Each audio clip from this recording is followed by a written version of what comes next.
Bismillahirrahmanirrahim. Assalamu alaikum my dear students. Welcome to lecture number 35 of grade 9 physics, date 5/5/2020. Homework पे साथ notes करें। आज आपका homework क्या है कि learn measuring cylinder plus significant figures की क्या करें। लर्न मेजरिंग सिलेंडर लर्न करें और इसके साथ जो सिग्निफिकेंट फिगर्स है।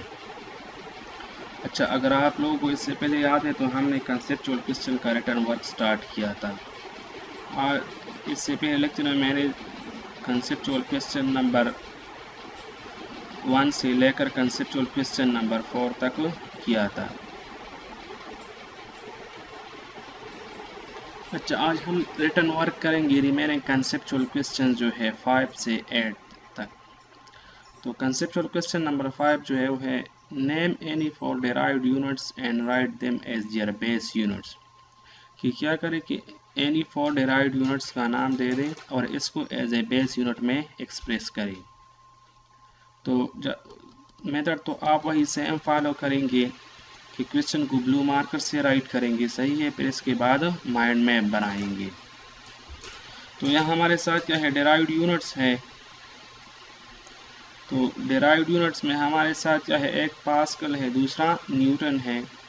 पास्कल हमारे साथ बराबर है बेस यूनिट में किलोग्राम पर मीटर पर सेकेंड स्क्वायर, और जो न्यूटन बराबर है वो kilogram metre per second square है। और इस तरह हमारे साथ in form of base unit है। पास्कल जो है वो प्रेशर का यूनिट है, न्यूटन जो है वो फोर्स का यूनिट है। अच्छा, अब हम बढ़ेंगे आंसर की तरफ।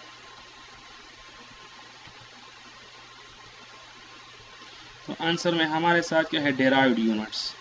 डिराइव्ड यूनिट्स क्या है हमारे साथ कि the unit of derived quantity is called derived units. हमारे साथ जो डिराइव्ड क्वांटिटी होते हैं, इसके यूनिट होते हैं, इसको हम डिराइव्ड यूनिट्स कहते हैं। A derived unit is the combination of two और more base units. Derived quantity हमारे साथ टू और मोर बेस यूनिट की कॉम्बिनेशन से आते हैं। For example the SI unit of speed is metre per second. हमारे साथ जो स्पीड का SI यूनिट है वो मीटर पर सेकेंड है। Which is the combination of two base unit, जो कि हमारे साथ टू बेस यूनिट मीटर और सेकेंड के कॉम्बिनेशन से आया है। अच्छा, यहाँ पे इस टेबल में आप लोग देखें हमारे साथ क्या है इसमें। तो अच्छा, सीरियल नंबर फर्स्ट जो हमारे साथ है वो डिराइव्ड क्वांटिटी फोर्स है। इसकी जो डिराइव्ड यूनिट है वो न्यूटन है। और हमारे साथ SI बेस यूनिट में किलोग्राम मीटर और सेकेंड स्क्वायर के बराबर है, सही है। तो किलोग्राम भी हमारे साथ बेस यूनिट है, मीटर भी बेस यूनिट है, क्योंकि किलोग्राम मास का यूनिट है और मीटर लेंथ का यूनिट है और सेकेंड टाइम का यूनिट है। तो इस तरह हमारे साथ जो न्यूटन आया है वो कॉम्बिनेशन ऑफ इन तीनों बेस यूनिट की वजह से आया है। 2 नंबर जो है वो प्रेशर है हमारे साथ। इसकी जो यूनिट है वो पास्कल है, P से हम रिप्रेजेंट करते हैं। वो हमारे साथ B किलोग्राम मास और टाइम मीन के सेकंड जो यूनिट है टाइम का, उसके कॉम्बिनेशन से आया है। तो इस तरह ये पास्कल जो है वो डिराइव्ड यूनिट है और ये हमारे साथ किलोग्राम पर मीटर पर सेकेंड स्क्वायर के कॉम्बिनेशन के बराबर है इन बेस यूनिट्स की। नेक्स्ट 3 नंबर जो है वर्क है, इसका यूनिट जूल है और ये हमारे साथ बराबर है किलोग्राम मीटर स्क्वायर पर सेकेंड स्क्वायर के। तो फिर यही 3 हमारे साथ रिपीट हुई है कि किलोग्राम है, इसमें मास जो मीटर जो है वो लेंथ का यूनिट है, टाइम का यूनिट सेकेंड पे है। ये तीनों हमारे साथ बेस यूनिट्स है। 4 नंबर जो है पावर, इसका यूनिट वाट है हमारे साथ और इस भी हमारे साथ किलोग्राम पर मीटर स्क्वायर पर सेकेंड क्यूब के बराबर है। तो इस तरह इन तीनों के कॉम्बिनेशन से हमारे साथ ये डिराइव्ड यूनिट वाट आया है। तो ये था कंसेप्चुअल क्वेश्चन नंबर 5। अच्छा, अब हम चलेंगे कंसेप्चुअल क्वेश्चन नंबर 6 की तरफ कि why in physics we need to write in scientific notation. कि हमें क्या ज़रूरत है कि हम साइंटिफिक नोटेशन में फिजिक्स में यूज़ कर। तो फिजिक्स के अलावा हमारे साथ अदर भी इस तरह के साइंस के जो ब्रांचेस है कि जहाँ पे हमारे साथ इसमें या तो बहुत बड़े नंबर आते हैं या बहुत छोटे नंबर आते हैं, तो उसमें भी हम ये साइंटिफिक नोटेशन यूज़ करते हैं। तो माइंड मैप क्या हो जाएगा हमारे साथ कि साइंटिफिक नोटेशन, इसमें हम स्मॉल और लार्ज नंबर को क्या करते हैं, पावर ऑफ 10 में एक्सप्रेस करते हैं। इसके लिए हमारे साथ जो फार्मूला यूज़ होते हैं n is equal to m multiply 10 power n, n number m में t सा 10 पावर n जो है वो एक्सपोनेंट पावर शो करता है। मिसाल फॉर एग्जांपल हमारे साथ क्या कि 7 मल्टीप्लाई 10 पावर 22 kg हमारे साथ पावर ऑफ 10 में है और इसको हमने साइंटिफिक नोटेशन में राइट किया है। अच्छा, आंसर क्या है हमारे साथ कि साइंटिफिक नोटेशन अब किसे कहते हैं कि an internationally accepted way of writing number in which numbers are recording using the power of 10 and there is only one non-zero digit before the decimal is called scientific notation। हमारे साथ internationally सतह पे number की writing करने का एक तरीका जो है वो एक्सेप्ट हुआ है, जिसमें हम बहुत बड़ी या बहुत छोटे नंबर को पावर ऑफ 10 में एक्सप्रेस करते हैं और इसमें हमारे साथ जो है वो फर्स्ट नॉन ज़ीरो डिजिट भी इन्वॉल्व होता है, तो उसको हम क्या करते हैं, साइंटिफिक नोटेशन कहते हैं। सही है। मैथमेटिकली इसको हम किस तरह रिप्रेजेंट करते हैं, n is equal to m multiply 10 power n। अच्छा, ये हमारे साथ फार्मूला है कि इसमें n क्या है, नंबर रिप्रेजेंट करता है m में t सा, जो हमारे साथ वही नंबर जो नॉन ज़ीरो डिजिट होता है, सही है, बिफोर द डिसिमल। और 10 पावर n हमारे साथ वो पावर होता है जिसके लिए हम डिसिमल को टुवर्ड्स द लेफ्ट या राइट मूव करते हैं। अच्छा, in physics we deal with number that are either very large और वेरी स्मॉल। फिजिक्स में हमारे साथ बाज़ इस तरह नंबर है जो बहुत बड़े होते हैं या बहुत छोटे होते हैं। It become very difficult to write these number, तो ये बहुत मुश्किल होता है इन नंबर को राइट करना। मीर के बार बार इस नंबर को राइट करना मुश्किल होता है। If we use these number often we should surely like to have a compact notation for it. अगर हम चाहे कि इस नंबर को यूज़ करें तो उसके लिए हमें एक कॉम्पैक्ट नोटेशन चाहिए कि इसमें हम इसको राइट करें। For example, the mass of moon is approximately 7 इसके साथ 22 किलोग्राम है। तो ये कितना बड़ा नंबर कि अगर हम इसको बार बार राइट करें तो ये बहुत ज़्यादा जगह लेगी और ये ज़ीरो काउंट करना और इसको राइट करना भी, इसमें भी गलती हो सकती है। So it is very difficult to write this number many time in data, कि ये बहुत मुश्किल होता है कि इस नंबर को बार बार डेटा में राइट करें।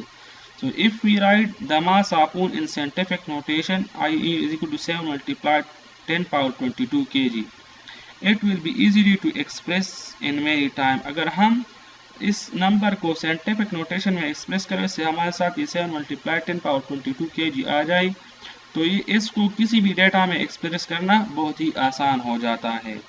सो that's why physics we need to write a very large और very small number in scientific notation. इसलिए हम फिजिक्स में बहुत बड़े या बहुत छोटे नंबर को साइंटिफिक नोटेशन में एक्सप्रेस करते हैं और इस तरीके से हम फिजिक्स में साइंटिफिक नोटेशन को यूज़ भी करते हैं और फिजिक्स को साइंटिफिक नोटेशन का ज़रूरत भी है। फिर है कंसेप्चुअल क्वेश्चन नंबर 6। अब हम जाएंगे कंसेप्चुअल क्वेश्चन नंबर 7 की तरफ। व्हाट इज लीस्ट काउंट, की लीस्ट काउंट क्या है हमारे साथ, and how least count for vernier caliper and screw gauge are defined, कि हम वर्नियर कैलिपर और स्क्रू गेज के लिए लीस्ट काउंट किस तरह डिफाइन करेंगे। तो हमारा नेक्स्ट स्टेप क्या होता है माइंड मैप की। लीस्ट काउंट क्या है, मिनिमम वैल्यू होती है ऑफ मेजरमेंट की। हम किसी भी डिवाइस पे जो मेजरमेंट करते हैं उसके हमारे साथ जो मिनिमम वैल्यू होती है तो उसको हम इसका लीस्ट काउंट कहते हैं। जैसा कि वर्नियर कैलिपर का हमारे साथ 0.1 मिलीमीटर है और स्क्रू गेज का 0.01 मिलीमीटर है। अच्छा, अब हम आंसर की तरफ जाएंगे।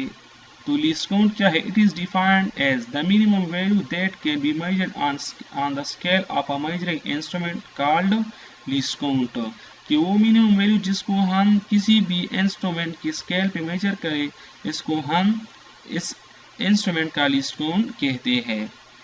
Least count of vernier caliper अब हमारे साथ क्या है कि the minimum length which can be measured accurately with the help of vernier caliper, कि हमारे साथ वो कम न कम लेंथ जिसको हम with the help of vernier caliper measure करते हैं तो उसको हम least count of vernier caliper और वर्नियर कांस्टेंट भी कहते हैं।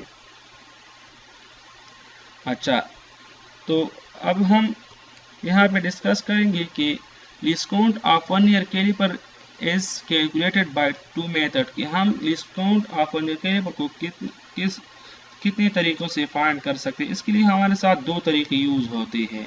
मेथड नंबर 1 क्या है कि the difference between the value of 1 main scale division and the value of 1 vernier scale division. इसमें हम क्या करते हैं कि 1 मेन स्केल डिवीजन और 1 वर्नियर स्केल डिवीजन के दरमियान डिफरेंस को लेते हैं। तो इस तरह लीस्ट काउंट हमारे साथ हो जाता है कि least count is equal to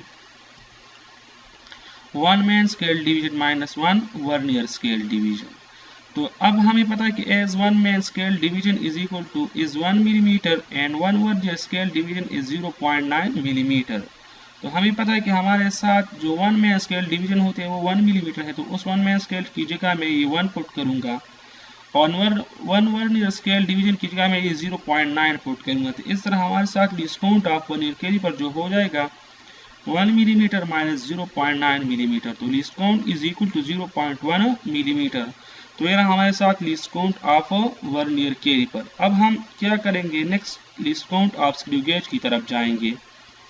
तो हम वही दोबारा के द मिनिमम लेंथ, जैसा कि इससे पहले मैंने डिफाइन किया फॉर वर्नियर कैलिपर, तो वही हम दोबारा रिपीट करेंगे फॉर स्क्रू गेज की the minimum length which can be measured accurately by screw gauge, जिसको हम स्क्रू गेज के जरिए एक्यूरेटली मेजर करते हैं तो उसको हम least count of screw gauge कहते हैं। अच्छा, the least count of screw gauge is found as least count of screw gauge हम इस तरीके से फाइंड करते हैं कि इसमें हम क्या करते हैं कि pitch of the screw gauge divide by total number of division on circular scale. हमारे साथ जो पिच ऑफ स्क्रू गेज होता है वो हम डिवाइड करते हैं जो total number of division on circular scale होते हैं। तो हमें पता है कि as we know that the pitch of screw gauge is 0.5 millimetre. Screw gauge का जो पिच है वो 0.5 मिलीमीटर है and total number of division on circular scale is 50 है। हमारे साथ number of division on circular scale is equal to 50। तो इस pitch of the screw gauge की जगह मैं 0.5 मिलीमीटर पुट करूंगा और यहाँ टोटल नंबर ऑफ डिवीजन की जगह मैं ये 50 पुट करूंगा। तो इस तरह हमारे साथ लीस्ट काउंट बन जाएगा least count is equal to 0.5 millimetre divide by 50। तो इस को हम जब डिवाइड करेंगे तो least count of screw gauge हमारे साथ बन जाएगा 0.01 मिलीमीटर। तो ये रहा आप लोगों के साथ लीस्ट काउंट।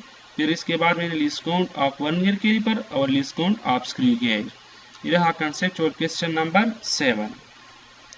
इस चैप्टर के लास्ट और जो कंसेप्चुअल क्वेश्चन नंबर 8 है वो क्या है कि how we can find the volume of a small pebble. हम किस तरह volume of a small pebble को फाइंड करेंगे with the help of measuring cylinder की मदद से। तो माइंड मैप क्या है हमारे साथ कि मेजरिंग सिलेंडर पर हम क्या करते हैं, वॉल्यूम करते हैं वॉल्यूम मेजरमेंट करते हैं। इसमें हमारे साथ एक V1 वॉल्यूम V1 होता है, दूसरा वॉल्यूम V2 होता है, फिर इसके दरमियान हम डिफरेंस लेते हैं। सही है।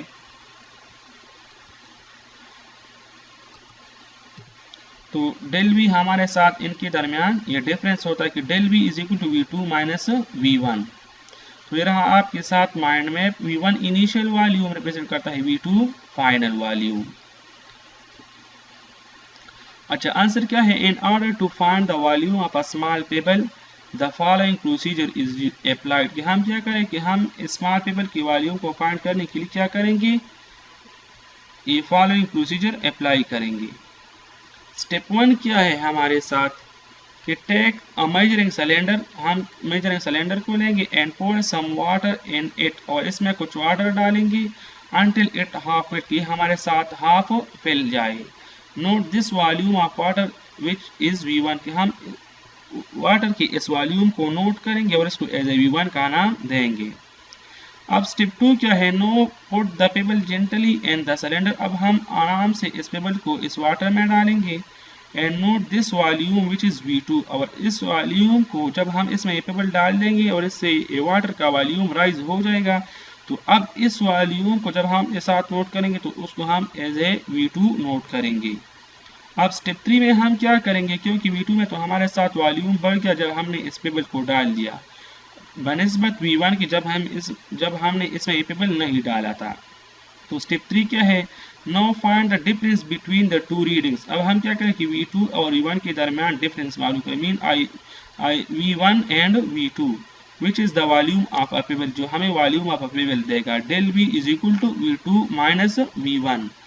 सही है, तो ये इस तरह आपके साथ स्मॉल पेबल का वॉल्यूम फाइंड हो जाएगा। और इसी के साथ आप स्टूडेंट्स का chapter number first explanation plus reading plus written work के साथ ख़त्म हो जाए। इंशाल्लाह कल लेक्चर में से आप स्टूडेंट के साथ चैप्टर नंबर 2 के स्टार्ट से हाजिर होऊंगा।